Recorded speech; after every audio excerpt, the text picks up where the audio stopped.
Mike, thank you so much for joining us today. I really, really appreciate it. Thank you to everyone for attending. My name is Chris Lustrino. I'm the founder and CEO of KingsCrowd. For those who are KingsCrowd users, we are kind of the Bloomberg Morningstar solution for the online private markets.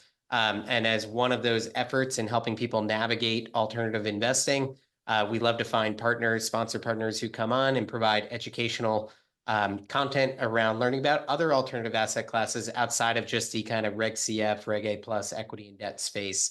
And today we're joined by, I think, one of the most interesting kind of new age venture capital funds that I have seen over the past decade be built in Alumni Ventures. And we have the CEO here, Mike Collins, and I think he's going to have some really interesting insights to share with all of you and some interesting investment opportunities that they have. So with that, we'd love to kick it off. Mike, thank you very, very much for being here. Oh, thanks for inviting me, Chris. Absolutely. So let's kick it off. We'd love to get just a little bit of background on yourself and Alumni Ventures. Yeah, I mean, my background is I got my first job in venture capital out of college in 1986. I worked for a firm in Boston called TA Associates, which is, very well thought of. Kevin Landry, really kind of the driving persona behind that firm. And really my entire career has been in the space between entrepreneurship and venture capital. And, the driving force of starting Alumni Ventures 10 years ago was just a personal experience that on one hand, venture capital, I felt is a really important asset class. It is, for me, frankly, unbelievable that anybody has a portfolio that doesn't have an allocation to private growth companies. If you look at the S&P, all were originally venture-backed companies. At the same time, it just was really hard for an individual investor to put together a portfolio that was large enough, appropriately diversified, and didn't suffer from huge adverse selection. So that's what we really set out to do.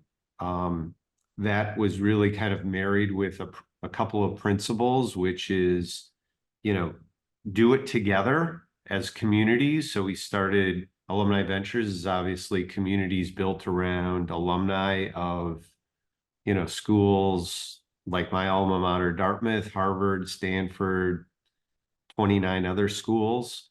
We can just do better in this asset class together than we can do on our own. It's also built on the idea that being a co-investor alongside top-tier VC firms who are leading the round is really the way to go. And the correlation between returns in venture capital and the top-tier VC firms is not that the folks at Sequoia and Andreessen are that much smarter than anyone else. Venture capital is full of very talented people. But if you're an entrepreneur and you have a great company, you get your pick of the top venture capital firm. So the correlation is there, but it's not perhaps the obvious thing. So, our firm was really built and continues to thrive. We now have a portfolio of over 1,000 companies. We've raised almost $1.5 billion.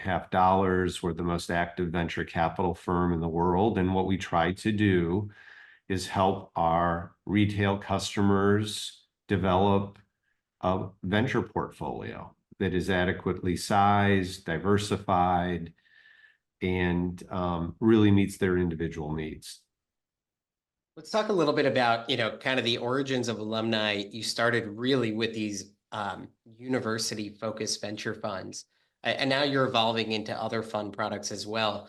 But we'd love to understand a little bit more about the concept of going at the university level and saying, hey, let's create communities around the universities, how that's worked, and now how you're beginning to branch out beyond that.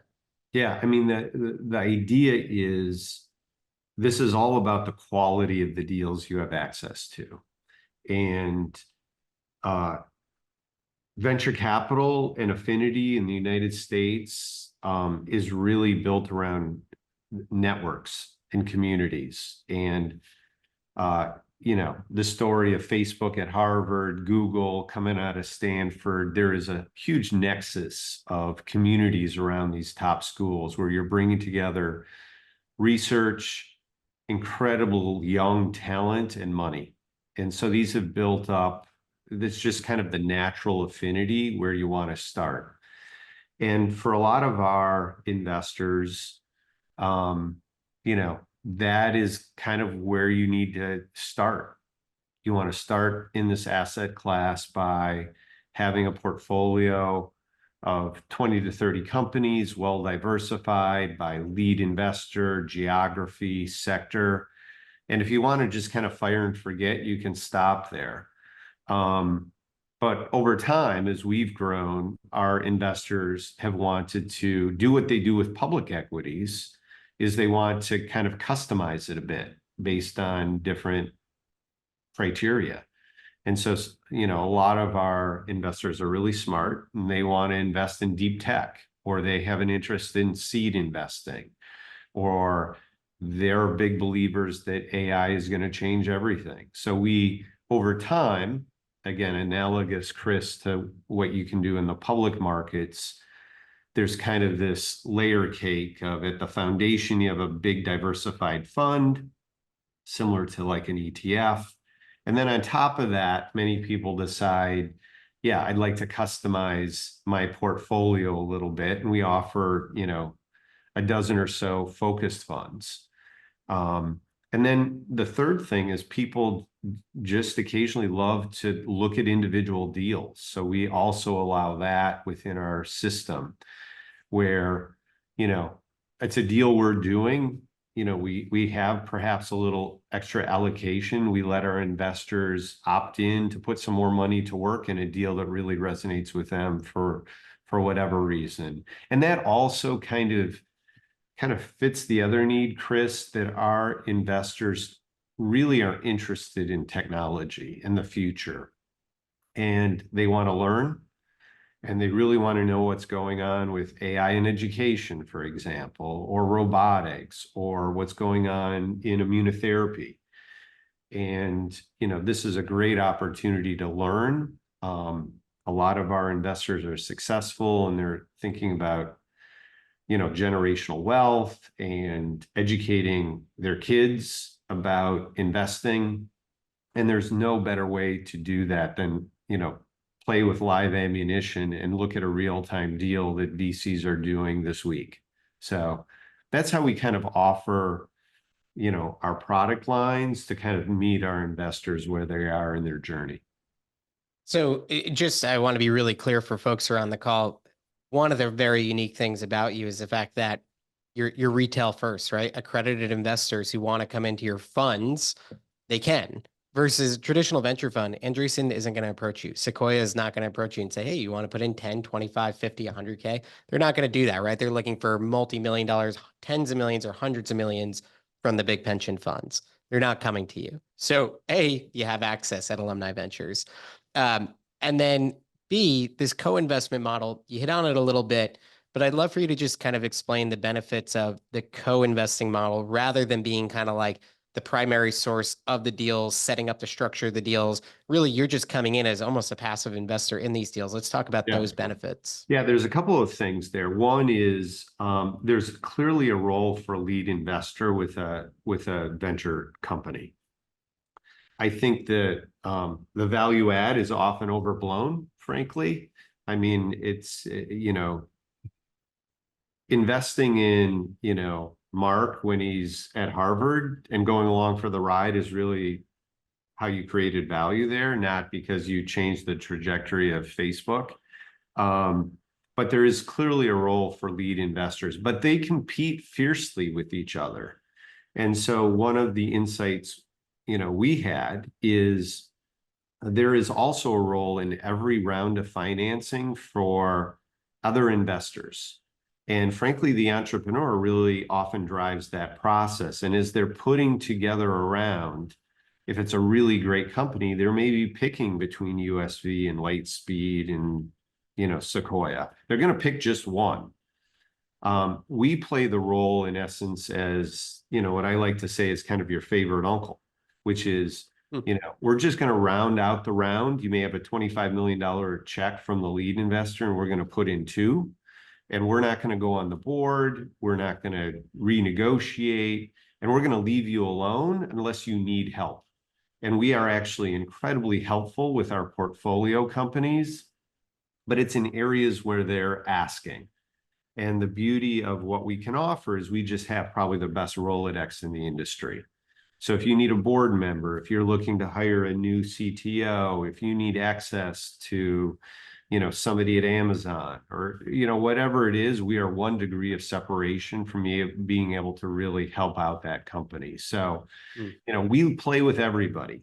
So, to some extent, there could be a very competitive round, and we're going to be one of the co-investors, regardless who wins the deal. So we play a very particular role within the venture ecosystem.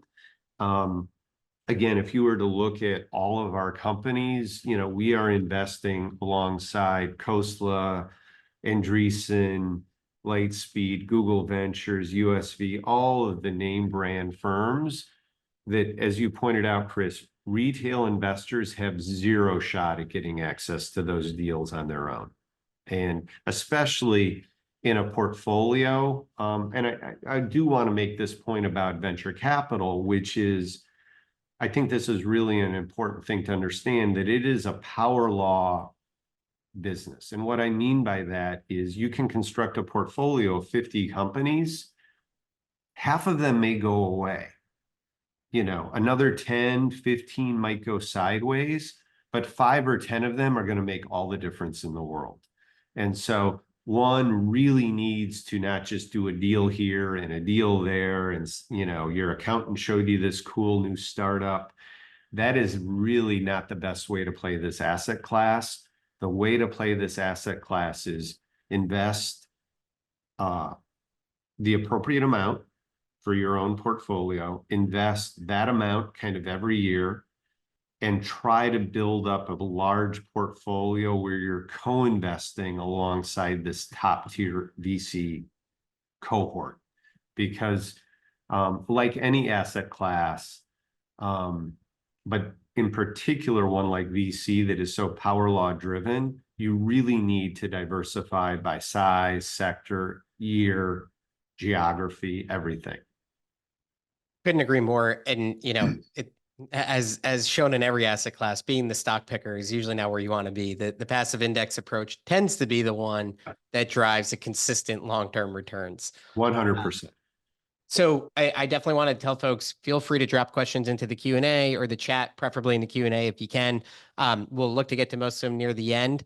But also, if any come up that are really relevant, I'll hop in on them, which is a good opportunity to say, one of my next questions was going to be for you, but was asked from the crowd, is do you have any insights on past performance of AV funds, positive exits that Alumni Ventures had to date? Do you have any MOIC, IRR stats for prior vintage funds that you can share? Yeah, I mean, I would summarize it by saying we have consistently performed in the top quartile of venture industry. And what we do that's a little different than funds, because we focus on retail, is our vintages are every year. So a typical kind of institutional venture fund will raise a fund every 3 to 5 years. We raise funds every year, which allows our investors to really kind of customize their portfolio every year with us. So, I tell people, if you're going to invest $500,000 and you want to build up a portfolio of 100 companies, divide it up into 4 chunks. And if you happen to be an alum of one of our funds, just divide it up over 4 or 5 years. And that's, again, there are vintages where, basically everybody makes money. And then there are vintages that are really, really tough, and you have to be consistent, and you got to be disciplined, and you got to be process based. But if you're doing it the way we recommend doing it, you're almost statistically assured if you will, that you're going to fall into a fairly narrow band of performance along what the top tier venture capital firms will do over time. And so, again, you can take any individual fund and you say, oh, this is a 3x fund, this is 1.5x fund. But like investing in any asset class, the way to play it is over time, and again, playing to these same principles that we and people on this call all know, which is you don't time markets, you're disciplined, you're process-based, you're not a stock picker. You thematically go with these approaches. That being said, beyond the fact that we're only co-investing alongside really top tier VC firms, we also have our own investment due diligence process on top of that. So we're doing what every VC does. We're doing calls, we're doing research. We have a scorecard that we use among all the deals we do, where we're evaluating management, the market opportunity, competitive set, business model, the price of the deal, etc. Right? And you do all of that work, and then it's still a numbers game. Again, this is just keeping it real from somebody that's been doing this a long, long time. There is great humility in this business. And there are businesses you invest in that have everything lined up and they're too early, or Apple comes into the market and crushes you. And then there are other things where it's like, what the business started out as turned out to be something very different than what it ended up as, and what it ended up as turned out to be a great home run.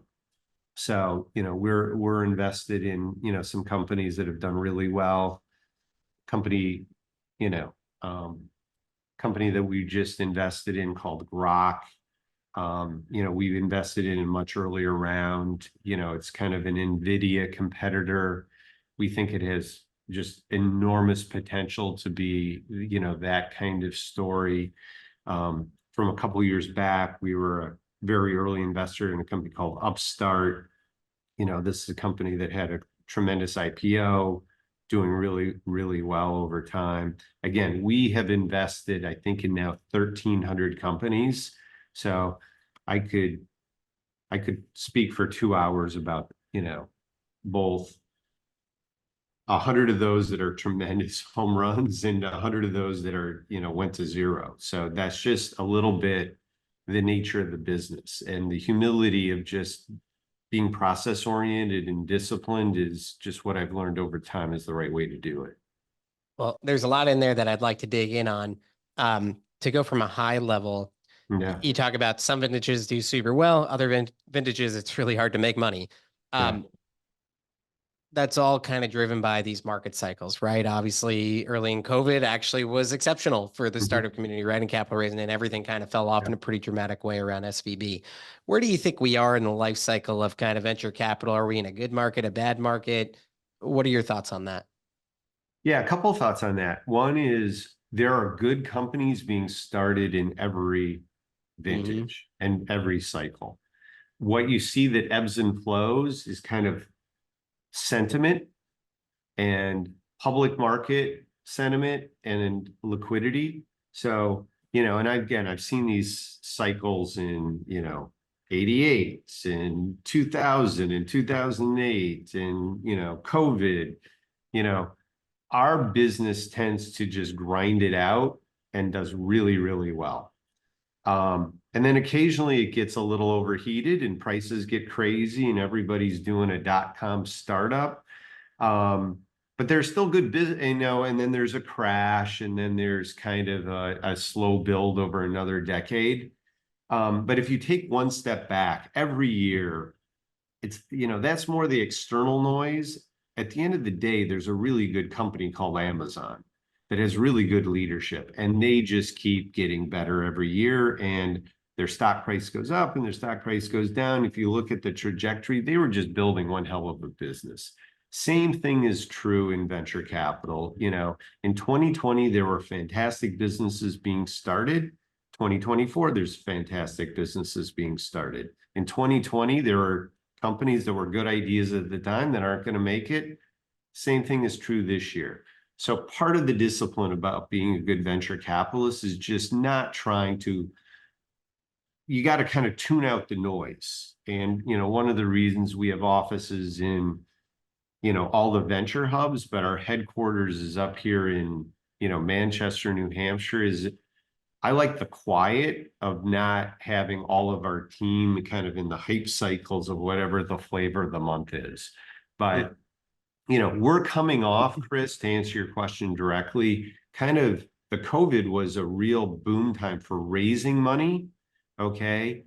And there was a lot of Johnny come latelys coming into the business. Everybody thought, oh, this venture capital entrepreneurship, this is easy. Again, the people that have been around, the top tier VC firms, I think we prided ourselves on just kind of doing our job during that cycle. And the same thing is true right now. We think, frankly, the 23, 24 vintages are really going to be pretty darn good. It's a lot harder to be a VC in 2022 because everything gets funded, right? And everything gets overpriced. Right now in 2024, there's still plenty of capital, but only the good stuff and worthy stuff gets funded, and it's getting funded at a fair price. So, I think it's actually a pretty good time. But again, we don't spend a lot of time trying to think about like too much of like where we are in the cycle. It's more like we're meeting with a company, Norwest Ventures leading their A round. Here's an amazing team. Here's a huge market opportunity. Here are the proof points. Yeah, we're going to invest in that company, because the flip of that is that story won't get told for 5, 7, 10 years, right? The decisions we're making today are decisions that are going to serve our investors and us well into the future. I will say this too, Chris, though, because I do think it gives some perspective of somebody that's been around a while, is I think it is a very powerful time right now in technology and innovation. I think I could rattle off 7 or 8 major parts of the economy where I think we are at the beginning phases of some geometric improvements and disruptions taking place. AI, big deal. What's going on in energy, renewables, fusion, fission, big deal. Robotics. Over the next decade, I think we're going to see 1 billion broadly defined robotic things in our society taking over vast swaths of the economy. I think we're going to see things in healthcare, education, longevity. The smartest minds in the world think cancer is going to be largely a treatable disease within a decade or so. I have never been so excited about so many industries where there are big changes coming. Now, there will be yin and yang to that. When you introduce a new technology, there's always a negative consequence. You invent the automobile and now you got smog. You give everybody a supercomputer in your pocket and you get doom scrolling and teen depression and all. That's the story of humanity. We make tools, we use them, things move forward, but that creates problems that we then also have to go fix. Something really interesting like ChatGPT comes out and all of a sudden schools want to ban it because it's like, oh, kids can cheat on a history paper about the American Revolution. Yeah, so you got to work through this stuff, but those genies never go back in the bottle, right? 100%. One question kind of going off of a lot of things you've been talking about. It sounds a lot like, you're playing the thesis game of looking for the right investment opportunities for that decade plus cycle, which is the right venture mindset. You're looking for really innovative companies that change the game over 5 to 15 plus years. With that in mind, based on the cycles that are outside noise, when you're looking at pricing, are you almost price flexible where in, 21, 22, hey, if the best ideas are being funded at those prices, again, because this is such a numbers game of the biggest will win, Yeah. we're willing to overpay on price because it's still the right content, the right company? Yeah, I mean, pricing is, there's a right price, risk adjusted price for every company. And again, it really shouldn't be driven by the noise. It's how big of an opportunity. At the end of the day, what is the amount of discounted cash flow that this kind of business model can produce? Obviously, if you're looking at a certain segment of the economy, we're looking at opportunities that are worth tens of billions of value creation if they're able to execute. Others, maybe the upside here is a seven-figure exit kind of thing. So you just have to look at the deal, and this is why you have an investment committee and you debate it, and you just really try to not listen to the noise. The beauty of this is we don't have to get into this competitive negotiation with the team. At the end of the day, like, this is the deal that the entrepreneur and the lead investor negotiated. We are going to say we're in or we're out. We're not going to go back and, say, oh, you're overpaying, you're not overpaying. We are either going to, hook onto that train or we're not. And, the beauty is, we're 5-10% of a round. These are usually super competitive. So we don't, if we say, hey, love the company, this one's a little rich for us, no harm, no foul, we just move on, right? Kind of thing. So, the discipline to say no, just, there's a million reasons to say no, price Sure. being one of them. So it's you try to stay disciplined. And but I will tell you is there are opportunities can be a lot bigger than they were 20 years ago. We have a worldwide economy. When I started out in the business, you'd invest in a company might IPO at a $500 million valuation, right? And so you could even keep it post IPO and really get tremendous returns. Size opportunities now are orders of magnitude bigger.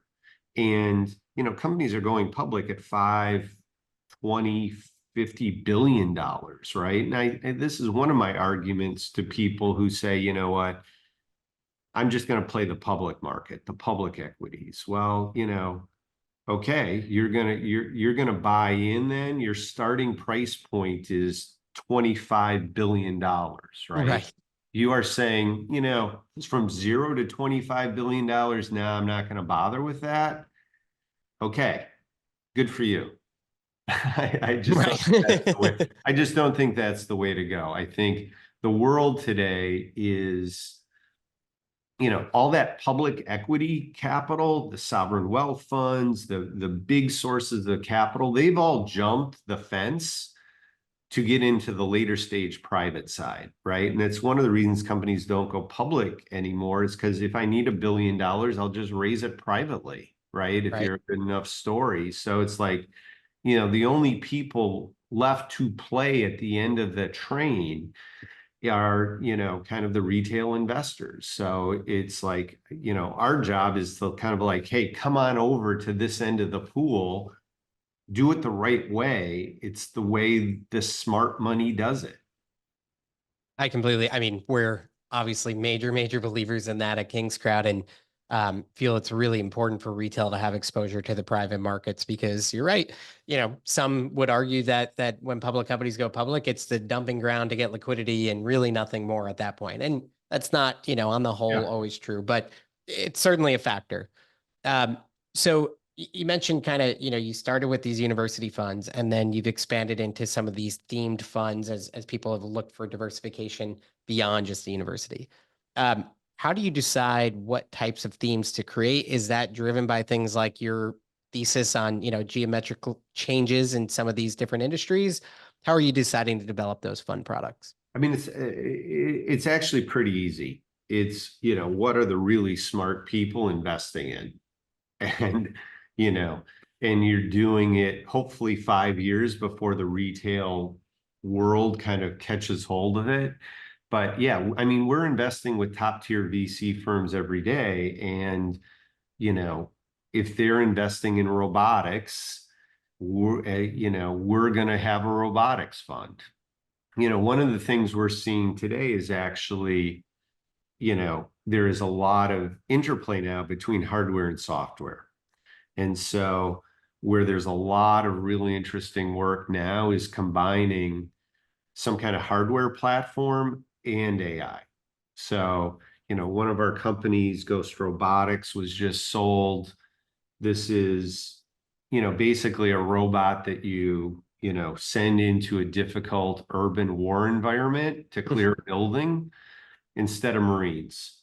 And, it's a combination of hardware and software, and, it saves lives. It is a really important technology, but, hardware is hard, software is hard, but you can create real value and you can combine hardware and software. So we're actually in 2025 going to combine our robotic and AI fund into one fund, because again, there's so many really Awesome. interesting companies at the combination. So, we move with technology, and a lot of these technologies kind of evolve and build, and there are flywheels that connect them.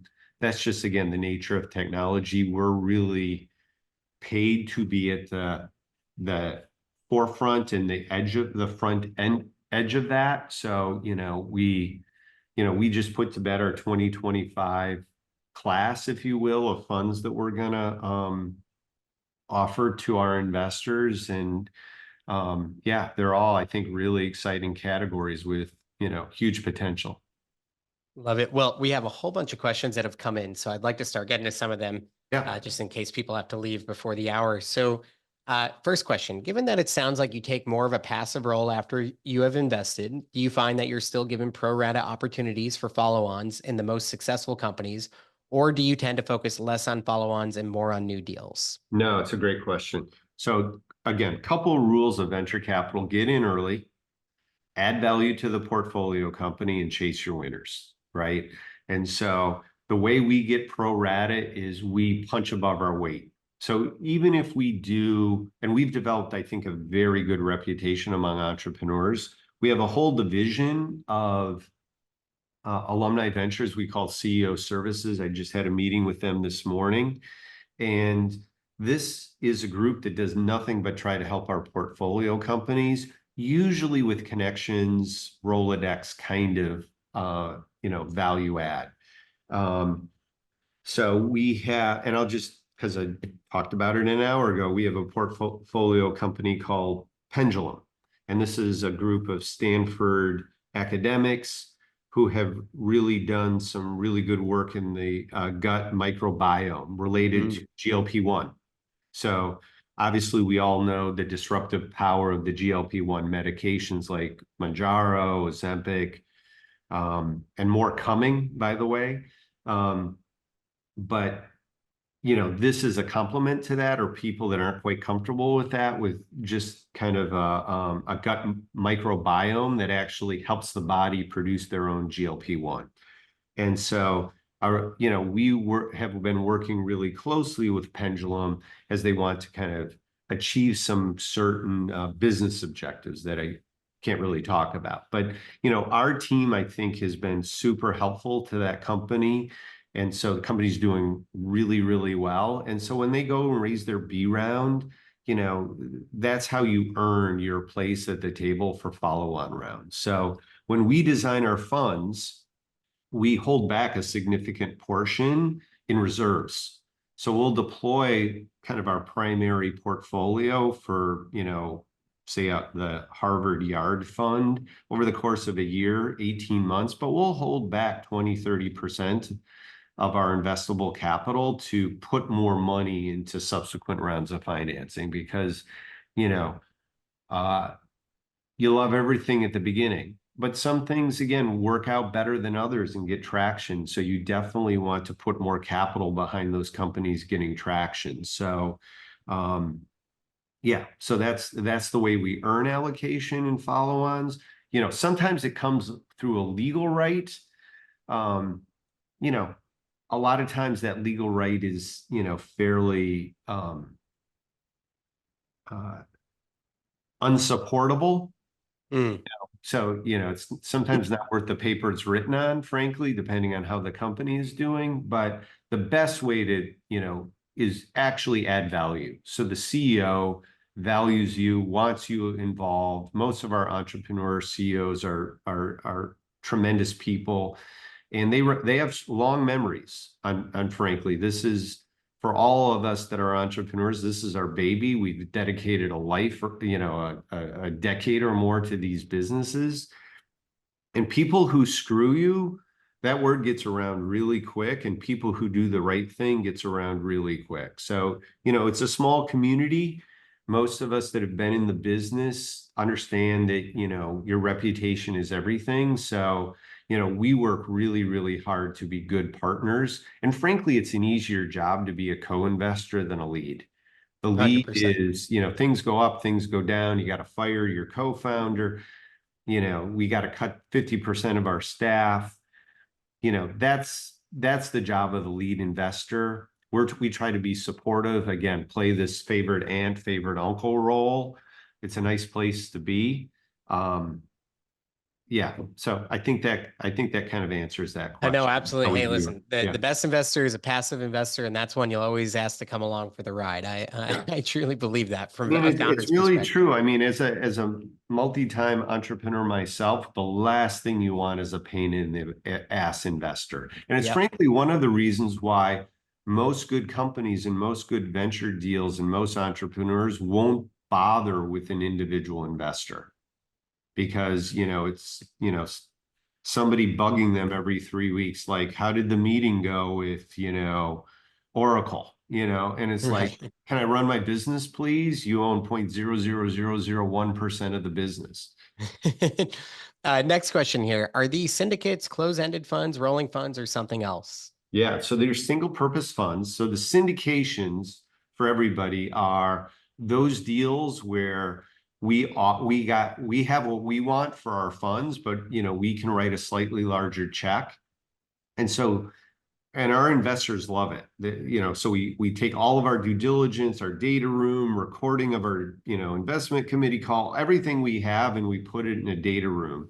And then our investors can come in, look around, and say, you know what, this sounds really interesting to me. I want to put another 25 grand in it or not, right? Kind of thing. And what we do then is we just create basically a mini fund. It's a 10-year fund. It's a special purpose vehicle that has one asset in it, which is the capital from those individual investors going into that company.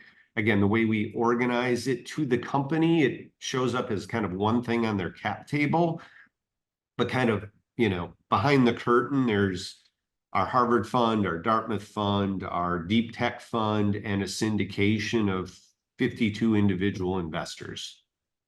So that's actually perfect tee up for our next question, which is how can you best participate if you're not a specific alumni? E.g., if I didn't go to Cornell, but I'm interested in the tri-fam or deal flow, how should I be interacting with Yeah. the AV platform?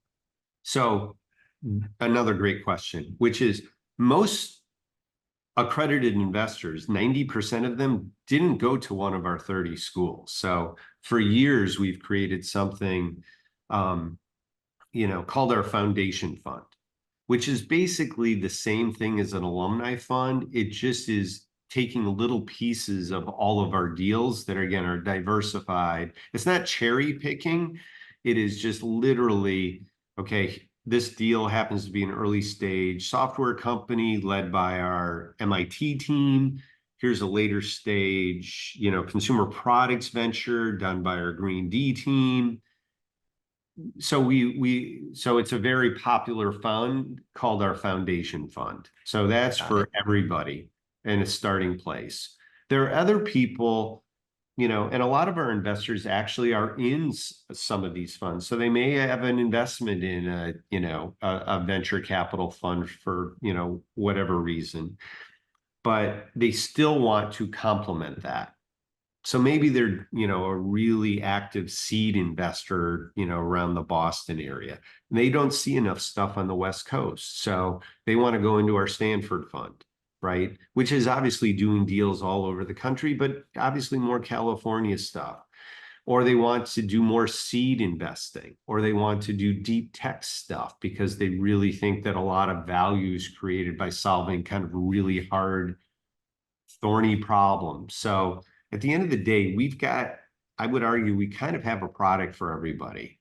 A lot of people feel really comfortable and enjoy doing it with alumni.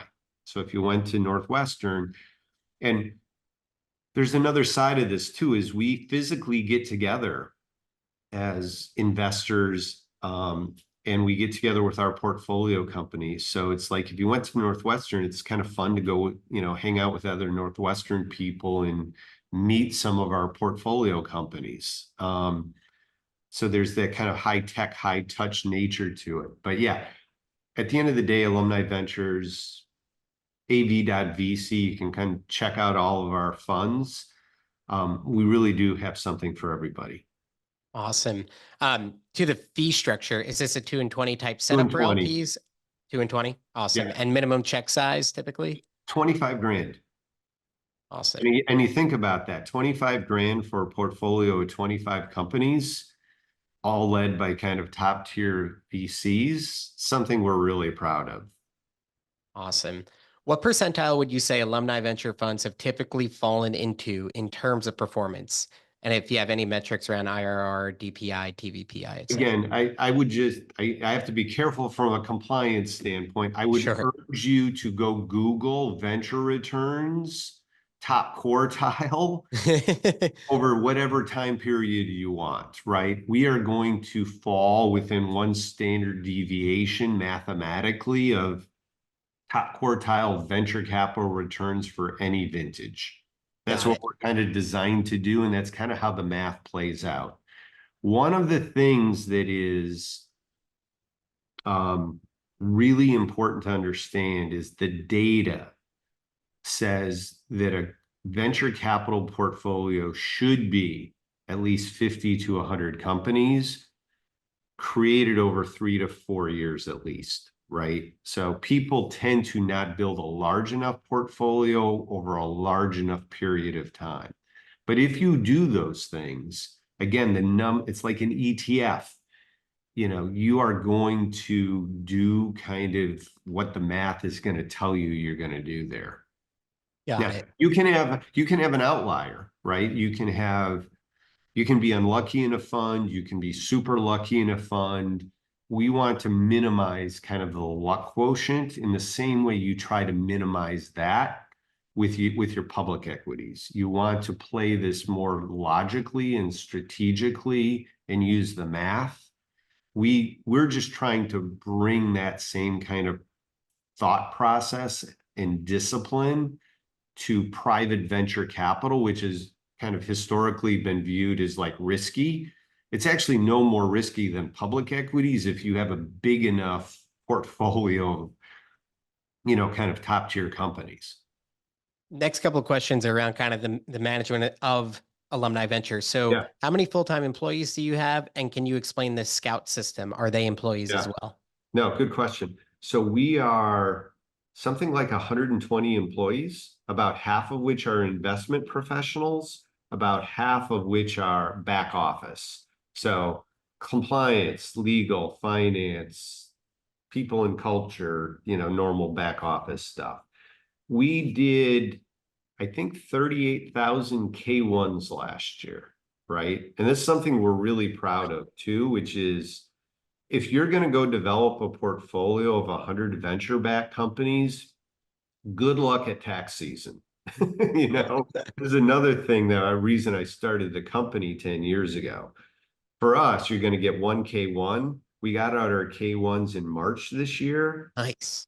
Unheard of, right? Yep, that is unheard of. Again, good luck chasing down 13 startups to get your tax shit together, right? So Yeah, and we have our investment teams are in the venture hub. So we have a team in Menlo Park, team in Chicago, New York, and Boston. So really where the action is in venture capital in the United States right now. That's where our investing teams are located. Was there another part to that, Chris, that I missed? How the Scout program Oh works. yeah, a scout program.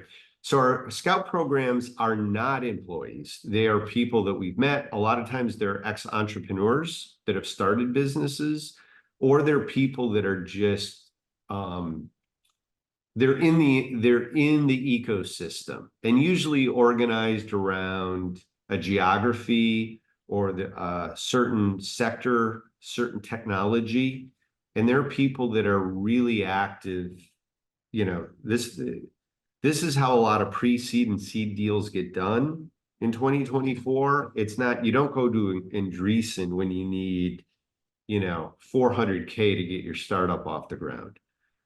You're doing friends and family. And if you're really good, you're going to a network of people who know what they're doing, right?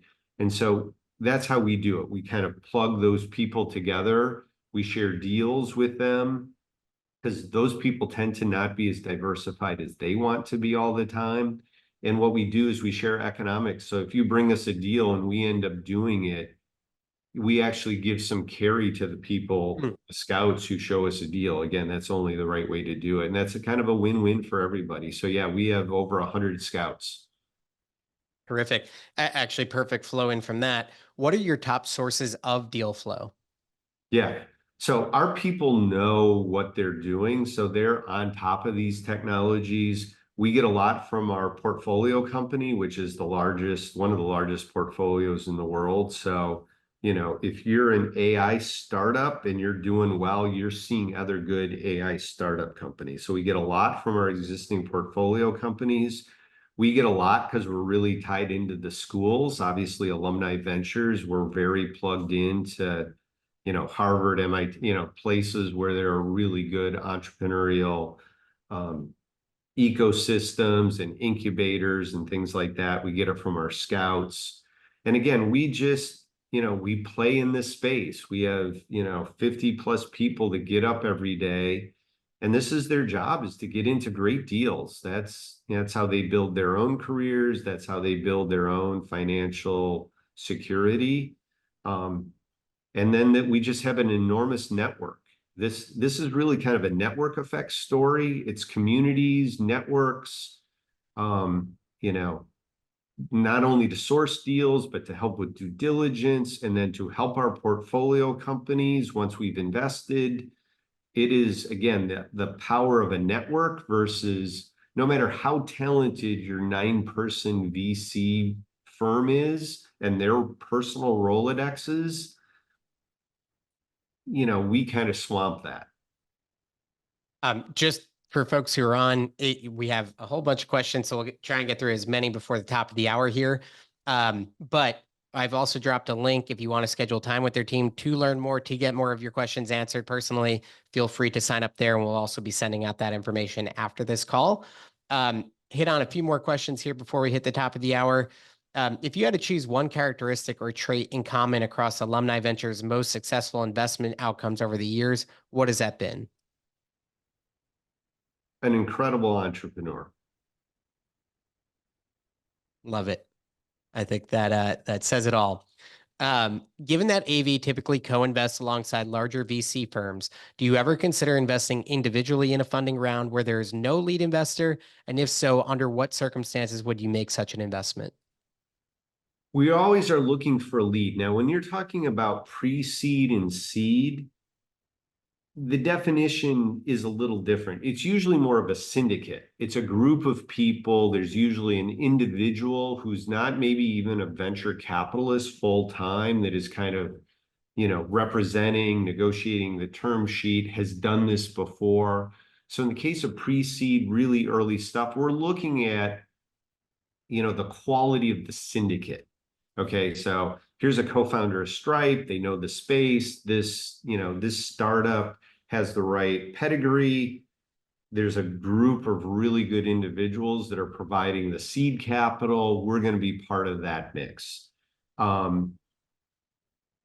I would also say when you're getting at kind of Series A, Series B, a lot of times the right lead investor might be somebody that, somebody not in the business might not recognize the name.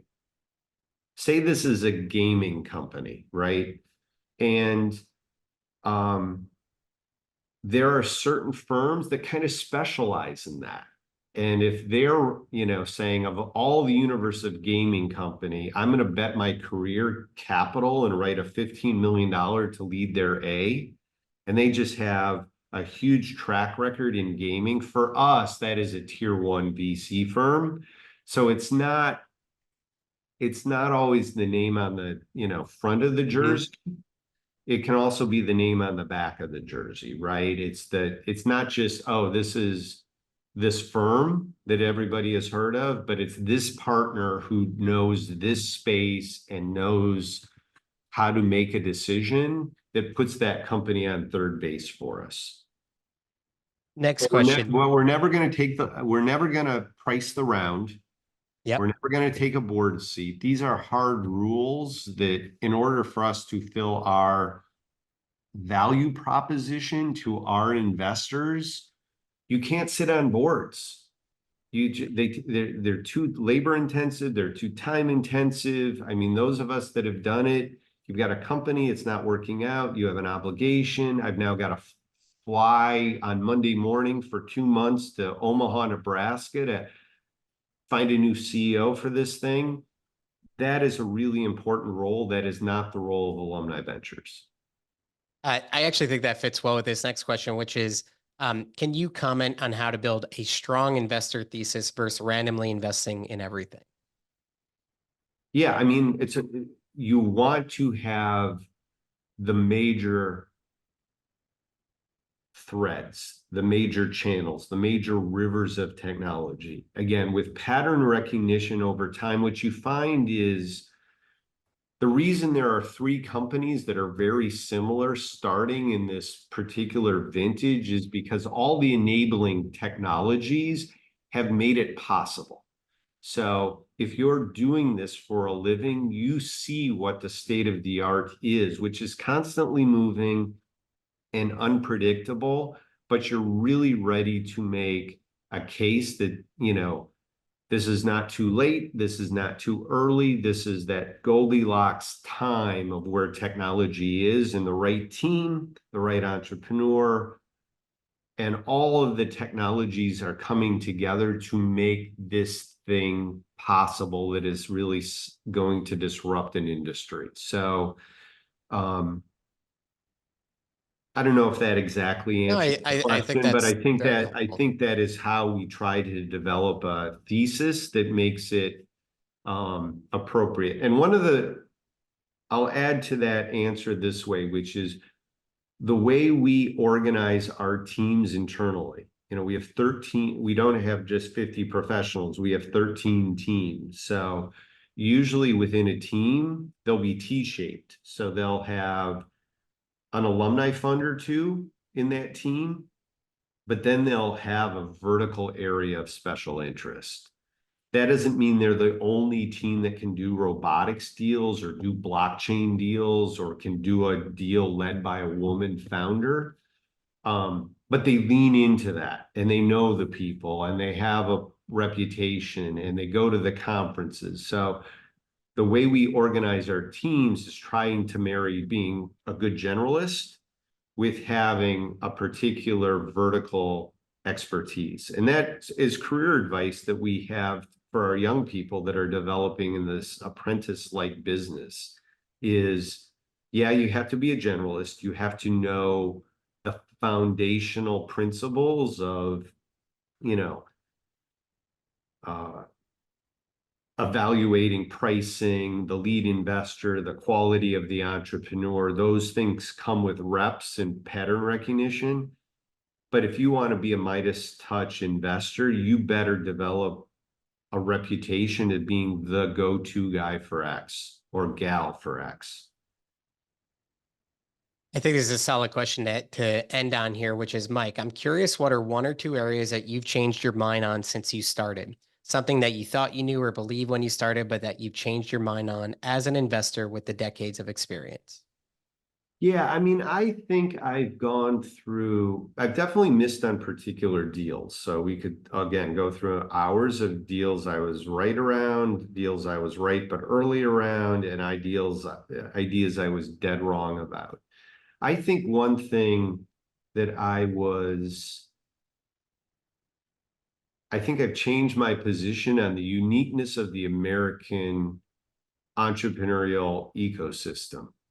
I think there was a phase I went through where, you could see venture capital expanding from Silicon Valley and Boston. And all of a sudden now it's like almost there's a tremendous venture ecosystem in Austin, and there's one in Chicago, and there's one in Minneapolis, and there's, St. Louis has a sound venture ecosystem, Atlanta. So it has spread from the hubs within the United States. And I think I extrapolated that to saying like, oh, that's gonna eventually make its way to London and Mexico City and Paris.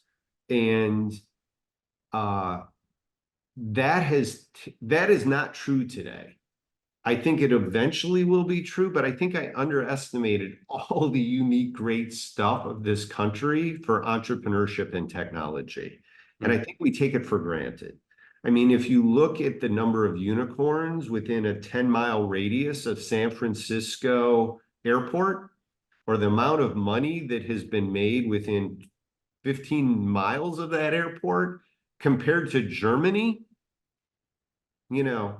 name the great again, I know this is going to, I guess, sound xenophobic, but I just think we have been lucky and good.